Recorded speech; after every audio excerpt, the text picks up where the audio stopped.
What is good, you guys? Welcome back to another Invincible Guardians of the Globe video. We actually just got finished up recording another different video, and now we're gonna hop into one that has been long overdue. It's about time we get this one out of here. Now I'm gonna say I've been meaning to do a breakdown on certain characters that I'm gonna be ranking, so you guys might not know their abilities or what I think about them, but I'm gonna talk about it all right now. This is gonna be a long video, so lock in. Go get your snacks. Go get a drink. Come back and be ready. This is going to be a long video. Breakdown video. I'm going to break down skills. I'm going to break down a whole bunch of stuff. So definitely have a snack, have a drink, and be locked in. Now, first things first, let's take care of the D tier. D tier is basically... shouldn't be leveling them up, should not be building them under no circumstance. They're useless. Bam, bam, bam, bam. And to be all honesty, they would be at the top if you were gonna build anybody in this category. They would be at the top.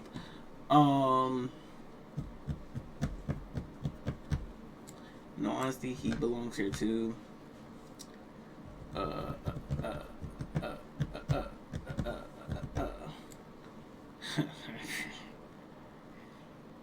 Y'all know how I feel about this man right here. Y'all know how I feel about this man right here.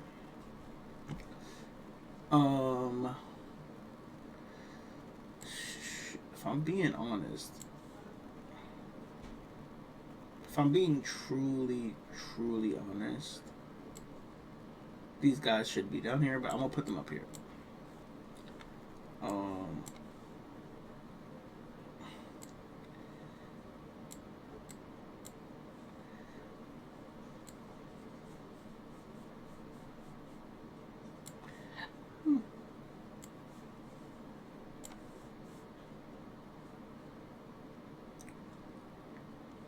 Okay, take care of these categories.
That should have took care of the majority of the blues and greens, right?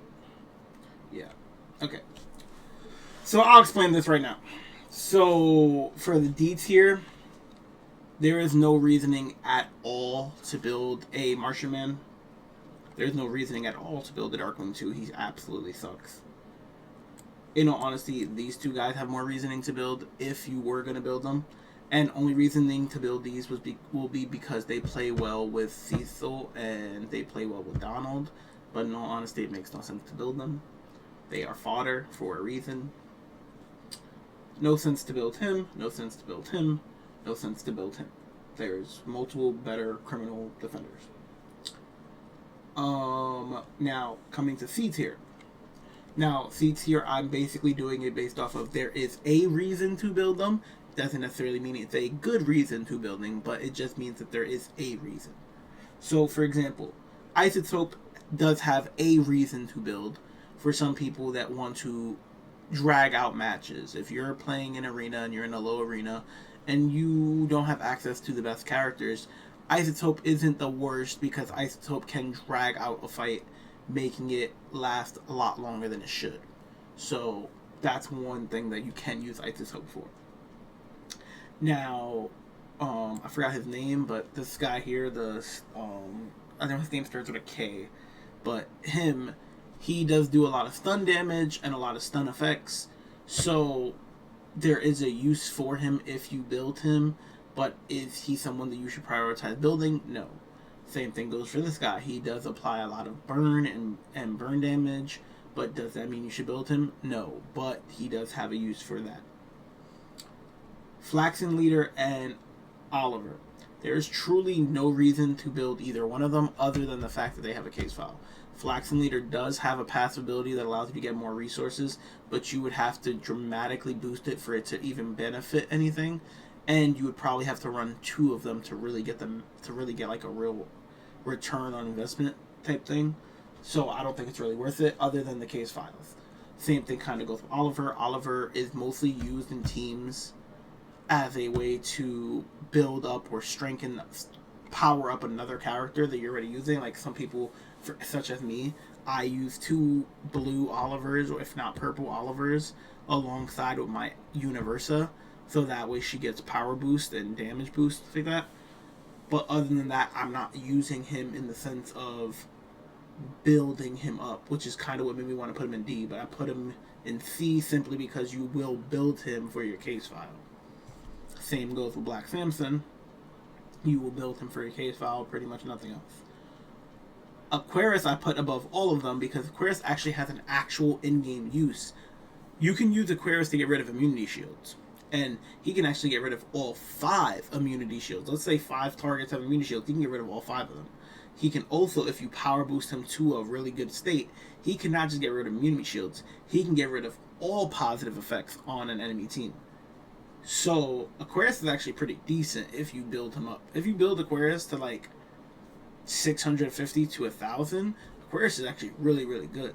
The problem with Aquarius is his damage output is really bad, and his healing to his allies is not the best. But Aquarius is a very good counter healer. He's a person that's very good at countering other teams' healing. Same thing kind of goes for Darkwing 2. Darkwing 2 is someone... I mean, Darkwing, not Darkwing 2. Darkwing is someone who is a strategy cheese kind of usage. You wouldn't use him in like Arena or anything like that, but you could definitely get away with using him in like Cecil Nightmares, or even in more so in GTA Ops, because a team of 2 Darkwings with 3 Multipals can be actually really interesting. If you get 1 built Multipal with 2 badly built Multipals, like 2 just level 1s, but make sure they're exceptional plus, and 2 exceptional plus or higher Darkwings, it can be actually really good, because when the Multipals clone themselves and then die, each clone is a human, which means every time they die, the Darkwing will stun the enemy for 3 seconds if you have the skill boosted up. So it could just be constant stuns he's dishing out unlimitedly. So it can be actually pretty decent in a GTA mission, because he will constantly just be stunning the enemy team, and it's nearly like infinite stuns. So they actually have a really interesting para. And then Multipal kind of has the usage of needing to be... Multipal is someone that needs to be in a lot of lineups to benefit the lineup, but not necessarily for himself. He's a good character, but more so to benefit the lineup. So like, for example, he works well with Darkwing because of the human thing. He also works well with Sinister Mark. He works well with... But yeah, so he has that ability that he plays a big factor. Multipal has that ability that he plays a big factor in a lot of other teams, in the sense of just being there to assist them, getting them stronger, and dying for the cause of the team. The same way kind of like Oliver does. But he's also a good character if you build him separately, which is why I put him more at the top. Same thing... Oh wait, actually, she should not be this high. She should come down to here. Same kind of goes for... You would only build duplicate for her case file. That's what I was going to say, so she shouldn't be up there. And the reason why I put these 2 this high is because that Darkwing 2, I know some people might say it's kind of low for him, He's been a little bit out of the meta now. In the earlier stage, he could have been a B tier, A tier, but now he's a little lower. There's better options. But Darkwing 2, I mean Darkwing 2, I keep saying Darkwing 2, but Damien Darkblood, he actually isn't that bad if you build him. And he actually does pretty good healing as a pseudo attacking healer. Like he's like a little bit of an attacker that does a little bit of healing. He's actually pretty good. Like if you build him, he's pretty freaking good. But yeah, he's definitely not like meta or anything like that. But he's pretty good and worth the investment if you once again don't have the access to better cards. But that is the C and D tier complete taken care of. We're gonna go over B and A and S tier next. B tier is gonna be like a class of characters. It's basically they could be useful in certain situations, or they have like minor importance and stuff like that. That's gonna be basically what B tier is. So to start out in B tier,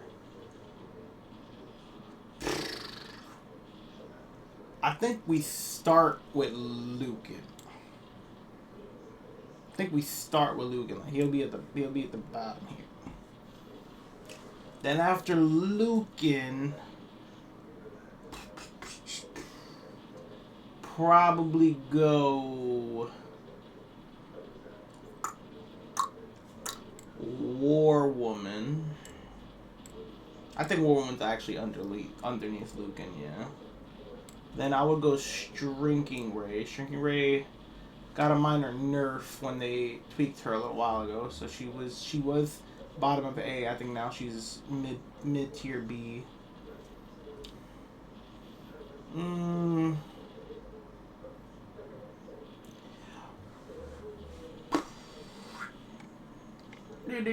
Monster Girl. Monster Girl has actually gotten a lot stronger recently with her new totem, some of her little reworks and stuff like that.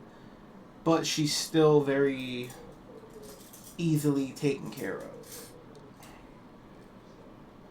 But she has gotten a buff, so I will say she's probably going to be topper class of B.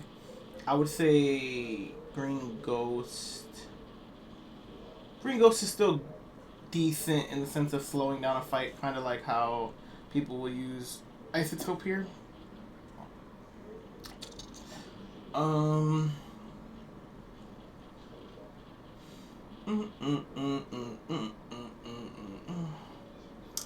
would say Iguana. She's not as good as she seemed when she first came out, unless you really super boost her, and even then she's still pretty squishy.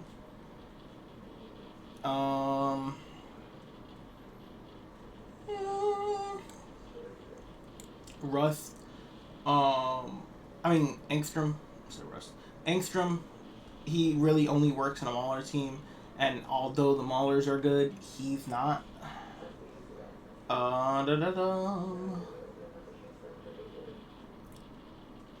I would say honestly Titan could be up here too. I think Monster Girl is better than these two. I think Iguana is better than Angstrom. Bulletproof, I would say. Bulletproof could be the bottom of A, but I would say for safety measures, because we have so many characters, and there are people that can do what he does better, I would say he's B. But there is an argument for him to be at the bottom of A because there's things that he can do that other characters in the game cannot.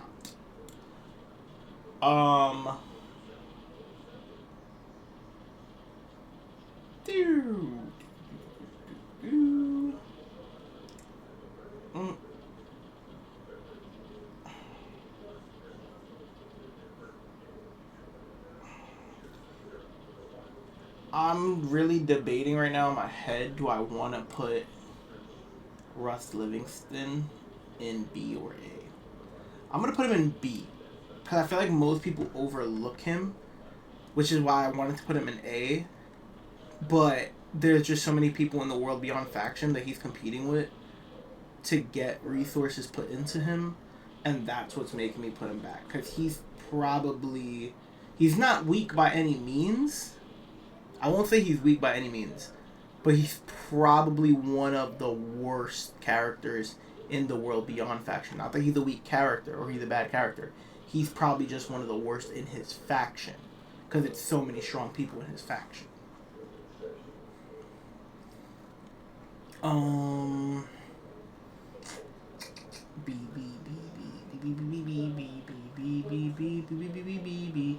honestly thinking about him here.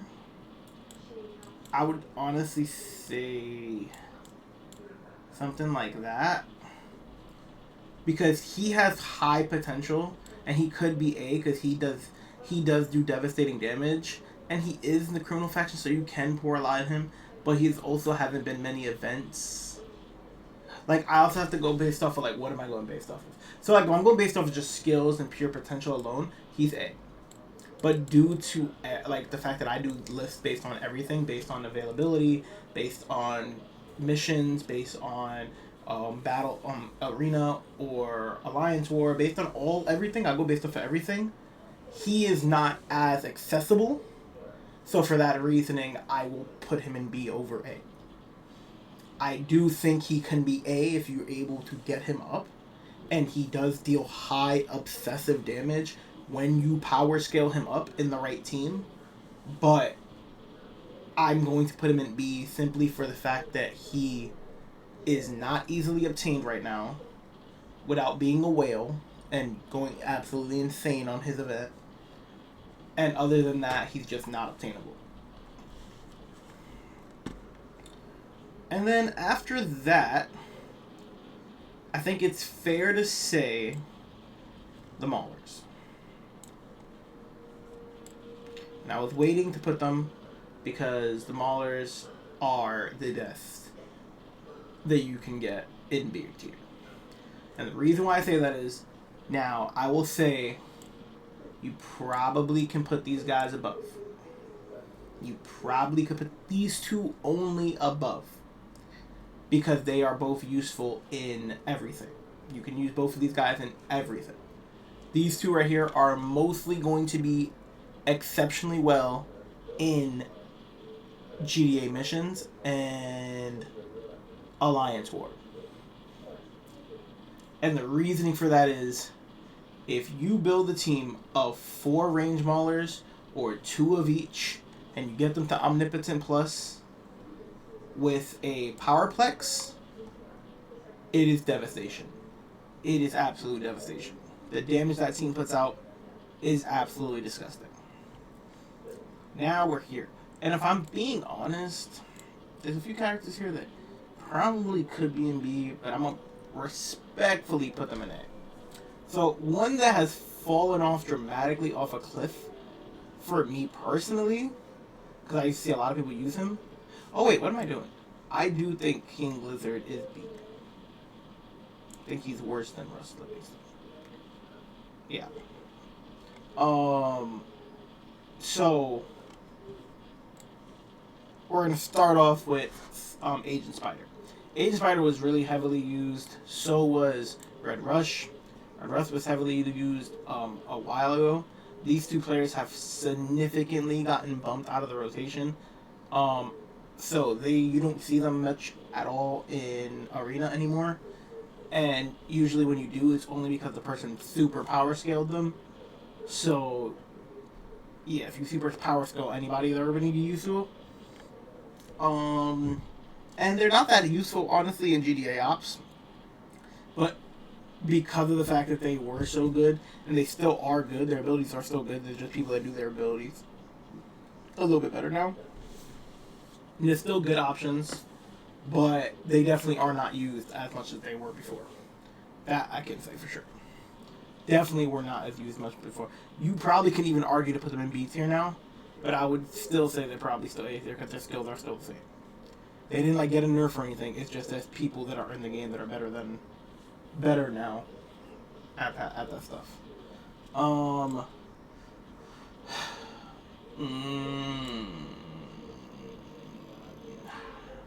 I will say him personally he is not a good character.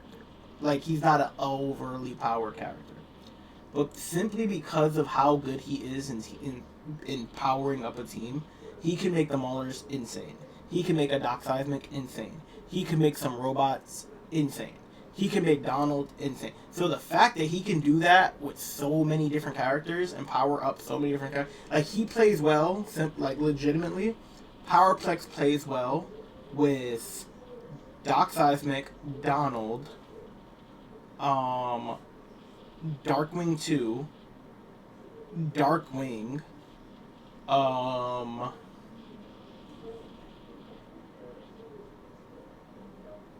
the Mauler twins, Life Pod Robot, and I think that's it. So he plays pretty well with a lot of people. And that's just with his technology aspect. So he plays very well with a lot of people. So that's also why he goes there, for me personally. Another person for A, I will say, is Donald. Then I would say Cecil. Then I would say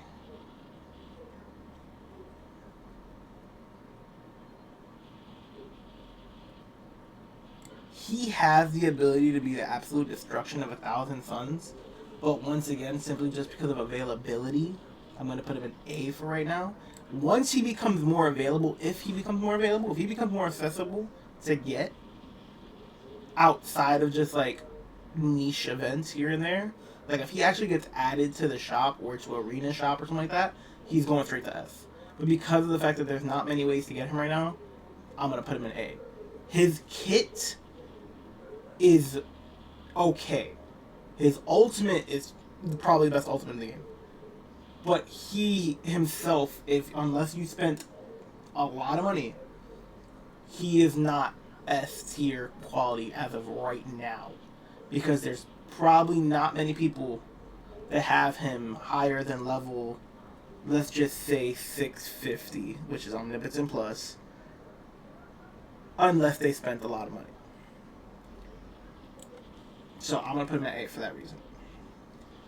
Another person that I would have put at A, for the same type of reasoning, Seance Dog. Seance Dog has been out, he has been out for a long time. Most people are able to get him to Omnipotent Plus as of right now. And the devs did change some of his abilities, so maybe he's bottom of S. But I'm going to put him at the top of A. That's what I'm going to do. I'm going to put him at the top of A. Who else? LifePod Robot, I want to put an S, to be honest. But him personally, he's not that strong. But his damage circle is absolutely broken. With the right team. Damn, I low-key do feel like all these characters here are like low-key S. I'm going to put Immortal in A. I'm going to put Universa in A. I do think she fell out of S. And I'm going to put Thula in A. I think that's going to be my A tier.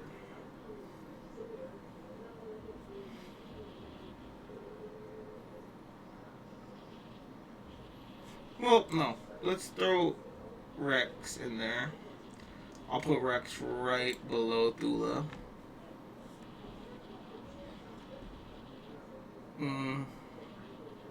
Yeah, I think that's fair.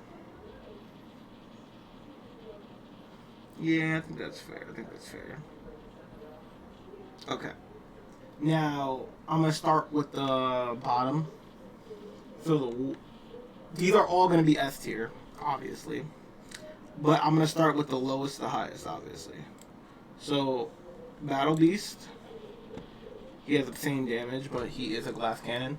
But with all of the things that he has been recently given, the new totem for him, the rework on some of his abilities, and how available he is, I would definitely say he is an S tier, probably the bottom, but he has become far better and more in the meta, and I definitely do think a level 1000 to level 1500 Battle Beast will serve you very, very, very, very, very well in Arena, or even GDA missions, or even Alliance War, whatever situation, it will serve you well. Battle Beast is very good now. Another person that I'm going to put an S, but you can argue me to be an A because of availability again. But I think he's a little bit more available. He's been a little bit more available. Komodo Dragon. Komodo Dragon has an argument to be in the top of S, but because of availability, he's going to be in the bottom of S. Then I'm going to go OG Mark. Then I'm going to go OG Nolan. Then I'm going to go... And I'm going to go Battle Adam Eve because of availability once again. But she's another one that can be at the top.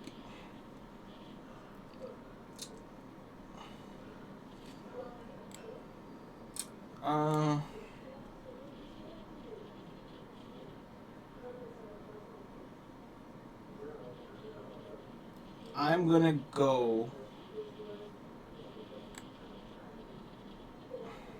Tough. I'm going to go Blue Suit Mark. Then I'm going to go Shapes. No, then I'm going to go Robot. Then I'm going to go Shapesmith. Then I'm going to go General Krieg. Oh no, actually split that. Go that way. I don't know. This one's actually tough on who I would rather take in this situation. Both are very well. Both also depend on who they have with him. Because these two here, match made in heaven. These two here, these two guys, match made in heaven. So it's like, that's tough. She got a slight nerf that's actually a buff in my opinion. I will put Adam Eve between these two. Then I'm going to put Conquest number 1. I'm going to put Alan number 4, because Doc Seismic is going to be number 3. And I think that's my list. And I'll explain my reasoning now. Now, if I'm going based off of their kits, this is based off of availability. This screen right here is simply based off of availability and usefulness in all things. So this is usefulness in Arena, Alliance War, and GDA Ops, Seasonal Nightmares, all of that stuff. If I was just going based off of kits, and kits alone, nothing else, just kits. Their kits meaning their moveset.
Yeah. So that's based off of movesets. So if you want a moveset, like, moveset list, like, how good is somebody else on movesets? Actually, I'll probably drop him down. Not that much, but...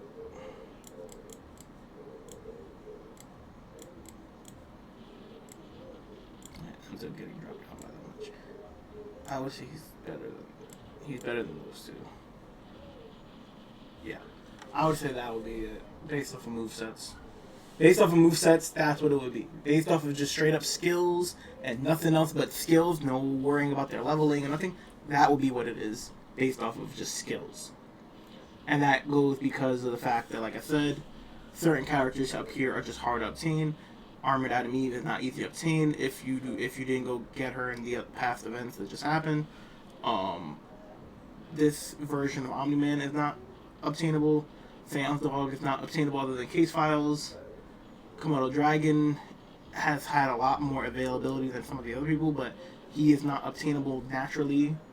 So for that reasoning, you know, it hurts their diminishment, which is why I placed them where I placed them on the original list. But yeah. But like I said, that would be what I would do if I was just going based off kits. But because we're not going based off of kits, and we're going based off of actual usageness, and the ability of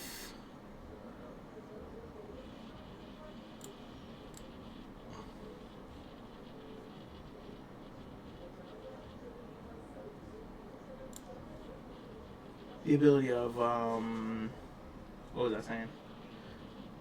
The ability of just their kits, yeah. But this is how I would do it.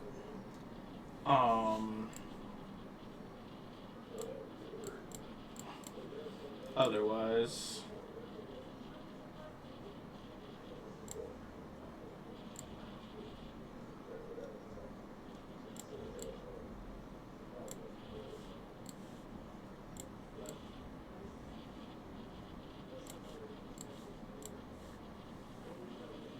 yeah.